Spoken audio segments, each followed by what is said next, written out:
In this video, I'll be reviewing custom cards you guys have sent me through Twitter.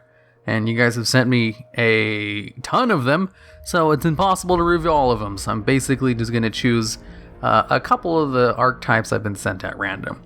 This first one, though, it's a discard archetype, and let me just go straight into it. First up, we have counter discard. If this card is discarded and sent to the graveyard, you special summon it to the field, and if you do, you set one counter trap from your deck to the field, and it can be activated this turn. So this card, its name suggests that it's supposed to counter cards your opponent uses that discard cards from your hand, because its effect is really good. You special summon a card, and you get to search any counter trap from your deck and set it to the field. So all of the solemn cards. But the thing is, this card doesn't really specify how it's discarded, just if it's discarded. So you can discard it for a cost, or for an effect, or whatever. You can just discard it yourself and gain all of its advantage. So this card's really good. Next we have Discard Fusion. If this card is discarded and sent to the graveyard, fusion summon one fusion monster from your extra deck, using monsters from your hand or field as fusion materials. If that fusion monster is destroyed and this card is still in the graveyard, add it back to your hand, and if you do, draw one card. Okay, so this is like a polymerization. It uses monsters from the field or hand, but you can only use it if it's discarded. If you build the entire deck around discarding, that shouldn't really be a problem. If anything, you're getting a bonus from being able to discard for a cost and use this card's effect normally. Plus it has a graveyard effect, where if that monster is destroyed, it doesn't specify how it's destroyed, so by battle or card effects, you get this card back and you get to draw a card, which is really good. See, I like this. The first part of the effect, it's neat and everything, not the best thing in the world, but the second part of the effect, its floating effect from the graveyard, that really adds to the card to make it way better, despite the fact that it was trying to be unique with its first effect, and the second one just makes it, good. Next we have Hateful Discard. If this card is discarded and sent to the graveyard, special summon it to the field. And if you do, until the end of the turn, its original attack becomes 3,000. This card cannot deal or receive battle damage. Alright, the other ones were pretty decent. This one, not so much, really. It's special summon from the graveyard, that's fine. All of the, Dark World monsters do that too. And it just becomes a 3,000 attack beat stick. It also has a restriction on top of that, cannot deal or receive damage. Meh. The other ones were really good. That one, kind of mediocre. Discardius, the Desert Dragon. Requires 4 discard monsters. This card better be amazing if it requires that much materials. This card must be fusion summoned with Discard Fusion. If a discard monster is discarded and sent to the graveyard, negate its effect. And if you do, equip it to this card. Alright, so it negates the good discard monster's effects in order to equip it. I should just continue reading it. Maybe it does something amazing when they're equipped. This card gains 2,000 attack for every card equipped to it by this effect. If your opponent draws or adds cards from their deck to their hand outside of the draw phase, your opponent must discard their entire hand and draw an equal amount of cards -1. If this card is destroyed by a card effect or tributed, special summon all discard monsters equipped to it. You can only control one discard, the Desert Dragon, per turn. So if this card is destroyed by a card effect or tributed, so it doesn't have protection, and it equips cards to it. So if you use Book of the Moon on it, you get rid of all the discard monsters that were attached to it. I mean, going up 2,000 attack for each card, that's pretty good. The card has no piercing damage or the ability to attack multiple times, so it's walled out pretty easily by just setting a monster face down, since it can't actually affect the field either. It's just a big beat stick that floats. It's a pretty decent floating effect. If it's destroyed by card effects or tributed, even covers kaijus, you can special summon all the discard monsters attached to it. But the way to attach them is the cards basically activating their effects to attach to it. It's not very good. It's mistake-like effect, where if your opponent adds cards to their hand, they send their entire hand to their deck and then draw all the cards back -1. That's a pretty unique, disruption effect. The other effects, not so good. Let's look at this next one, Discardius, the Ultimate End Dragon. This card can only be special summoned from your hand when a Discardius, the Desert Dragon, is removed from the field. I don't think I've gone over a Discardius Desert Dragon. Yeah, I don't have one here. This card is unaffected by other card effects. Wait, was that the name of the other dude? Discardius the Desert Dragon. Oh, that was the fusion monster. Okay, let's continue. This card can only be special summoned from your hand when Discardius the Desert Dragon is removed from the field. This card is unaffected by other card effects. This card cannot be destroyed by battle. When this card remains face up on the field, the hand size limit becomes 1. Quick effect. Once per turn, your opponent must discard their entire hand. Okay, there it is. I was trying to see, what kind of effect does this card have to be worth that kind of summoning cost? So for those of you who don't know, cards which can only special summon from their hand inherently just have a huge disadvantage, especially when they have a convoluted materials. Like, take Neos Wise Man, for example. Its effect is actually pretty good. Like, it can't be destroyed by card effects. When it battles, it inflicts burn damage and you gain life points, and it has a big body, 3,000 attack and defense. But the reason the card is terrible is because its summoning requirement requires you to have 2 specific monsters on the field, and that card in your hand, which is really hard to pull off in a consistent manner. This one is kind of the same thing. You need to have the card in your hand, and you need to have a specific, hard to summon fusion monster, I might add, on your side of the field, which is not good. But its effect, once per turn on a quick effect, you can just discard your opponent's entire hand. Yeah, that's good. That's a really good effect. It requires a lot of restrictions to it. I think the restrictions are too much. This could be an Exceeds material. Oh no, an Exceeds monster instead.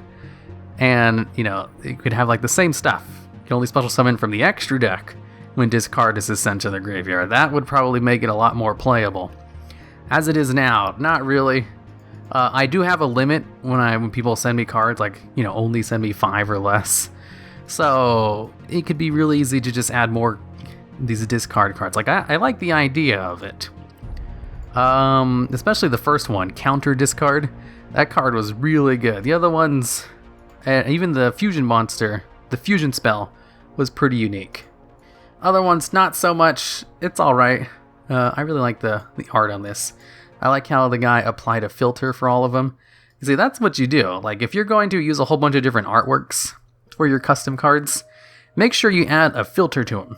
That will consolidate all of their different art styles and lighting and everything.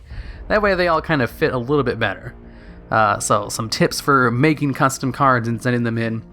If you have images that you just pull from the internet, which is fine, I do that too, just apply a filter to it. There are free programs that allow you to do that. And I'm pretty sure there's even card makers that do it for you. And also put your name in the card as well. Like this guy's is Miracle Breaker, I assume. Because I'm not going to remember who actually sent me the cards, so I won't read a name. So if you want your name to appear in the videos, make sure, a lot of the custom card things do that anyway. So just make sure, you put your name there. So I'm going to go over this one right here.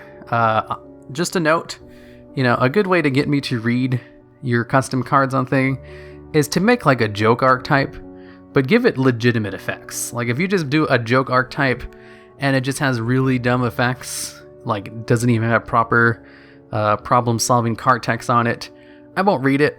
I don't really care for those kinds of things. But if you make an attempt for the effect to make sense, there's a good chance it'll be in. But I do favor joke archetypes, and I kind of disfavor pendulum monsters with effects as long as, the new pendulum spell counter monsters. I don't really like reading tons of card text. So let's go onto this one. This guy sent an archetype based around sparks, which I thought was funny. So first up we have Countdown to Destruction. I assume it's saying destruction and it got cut off. Sparks cards you play cannot be negated and or destroyed. I don't know why they would be destroyed, but, you know, covering all your bases, I guess. It is a field spell card for a Sparks archetype. Once per turn on either player's turn, when a Sparks card is played, add 1 Sparks counter to this card. If this card would be negated and or destroyed, you can remove 1 Sparks counter from this card to negate the activation and or destruction. If this card would be negated, wow, there's not too many cards which have effects that allow them to prevent themselves from being negated, like in an activatable form. Like, there's a lot of pendulum monsters that just straight up say, these cards' effects can't be negated. And that's usually because it has a negative effect. Not too many cards, you know, like on the card itself say, this effect, you know, if this card's effect would be negated, you can do X thing to stop it. Usually it's like, if this card's targeted, you can negate that effect. So that's pretty unique, and I wonder if there's a reason why there's not too many cards that say that. Anyways, if this card gets 10 Sparks counter, you win the duel.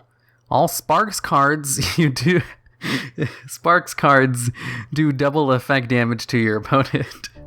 So, Sparks is a really bad spell card, which just has the effect to inflict 200 points of burn damage to your opponent. In order to make these videos easier to make, I probably won't be showing cards on screen, like I usually do, because that adds a ton of time to the editing process. And I'm kind of doing these custom card reviews for fun. So, that being said, Sparks cards do double damage. So they do 400 damage instead of 200 damage. Maybe it applies to the other cards of this archetype. Let's continue. Sparks Master. When this card is sent from the field to the graveyard, do 500 damage plus 500 damage to your opponent for each Sparks cards in your graveyard except Sparks Master. Okay, so if the field spell card is out and you have 1 Sparks card in the graveyard, it will do 2,000 points of damage to your opponent. Okay, that's really good, especially since it counts all Sparks cards and not just Sparks itself. I guess Countdown to Destruction doesn't count as a Sparks card though. Alright, with the field spell card, that's super broken. I think the field spell card is already broken with just that one alone. Next we have Sparks Ricochet. When your opponent declares an attack, negate the attack, then do damage equal to that monster's attack to your opponent. Then end the battle phase. Alright, so since it's a battle trap, it inherently has a disadvantage where it can just be popped in the back row before your opponent attacks. You see, there's a reason why people don't play battle traps anymore. It's because most decks have the ability to just completely clear out your opponent's back row before ever attacking. So, this card can only be activated from a monster's attack, inherently limits how useful it can actually be. That being said, it counts as a Sparks card. Its effect is actually pretty good. You know, it's like a magic cylinder on steroids because it ends the battle phase. But the fact that it counts as a Sparks card, you know, would contribute to like Spark Master's effect, to deal double burn damage to your opponent. You know, I could see them setting up an OTK where they get the field spell card out, they mill a whole bunch of Sparks to the graveyard, and then they just use Spark Master to burn your opponent in one turn. You know, with the field spell card out. Okay, next we have Sparks Retrieval. Do 500 damage to your opponent. Then add 1 Sparks card to your hand from your graveyard. Alright, since it counts as a Sparks card, you know, it would work with Spark Master. 500 damage, that means it would do 1,000 damage under the field spell card, which is decent, but it also allows you to recover a card, but from your graveyard, which definitely balances it out. If it was from your deck, this card would be amazing, you know, in this archetype. But since it's from the graveyard, that really limits it. Like, there's a lot of decks that have recoverability from the graveyard that they never run. Because you really have to think about, you know, how would you play this hand during the first turn of the duel? And if you had this card in your hand and no ways to send any of your cards to the graveyard, well, I mean, Sparks itself can be sent to the graveyard immediately, since it's a spell card that does burn damage. So never mind, you know, this card's really good in this archetype. I didn't even think about the fact that this was supposed to be a burn archetype. Alright, so that's the Sparks cards.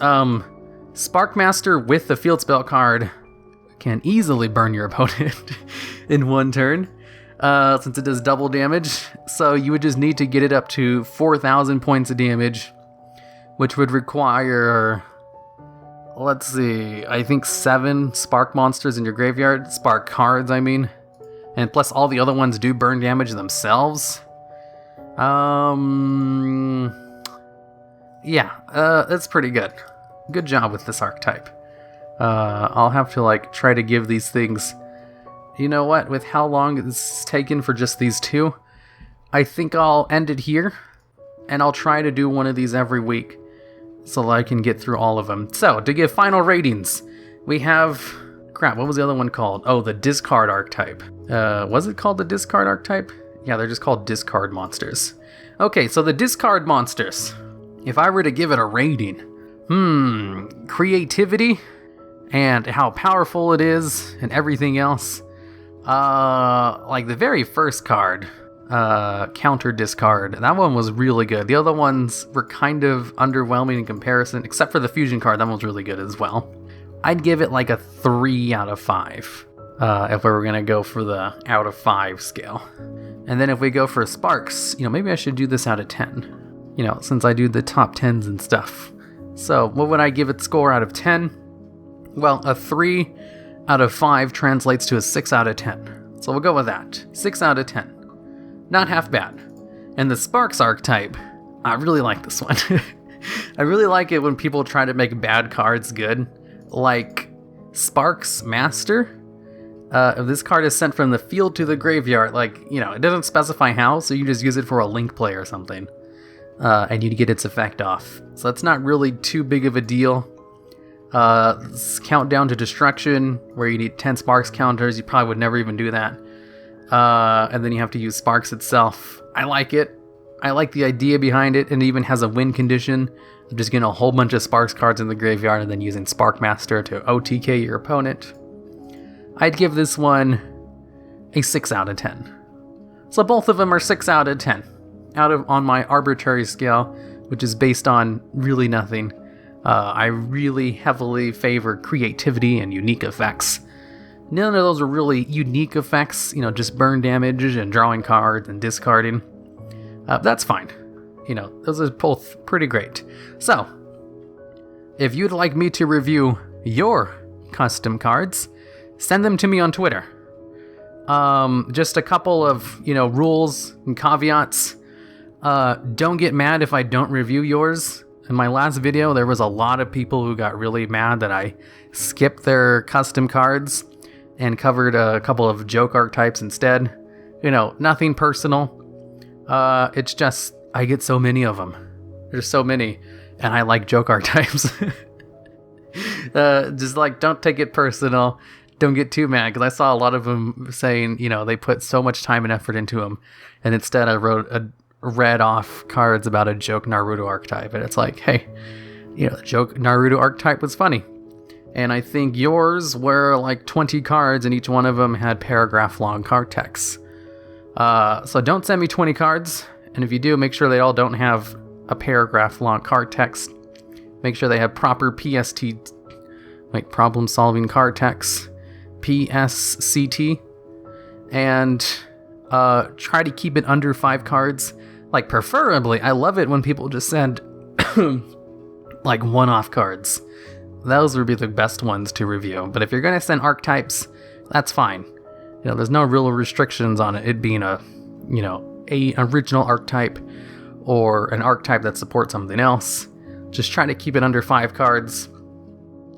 And that's really it. I'll pick it if I like it, and I won't pick it if I just pick it over something else. Only send them to me through Twitter. I don't check anything else. When I make these videos, I basically just go to my Twitter feed and I just look there. So if you send me the card somewhere else, they're not on my Twitter. If you don't have a Twitter, make one. Who doesn't have Twitter in today's age where everyone uses Twitter? And in order to @ me, all you do is just type, @ TheDuelLogs. Real easy. You just make a tweet and you just type @ TheDuelLogs. And Okay, I think that covers everything, because there's a lot of things people gave me comments about in the last one, and I'm pretty sure I answered all of them. So until next week, probably, unless I don't do it next week.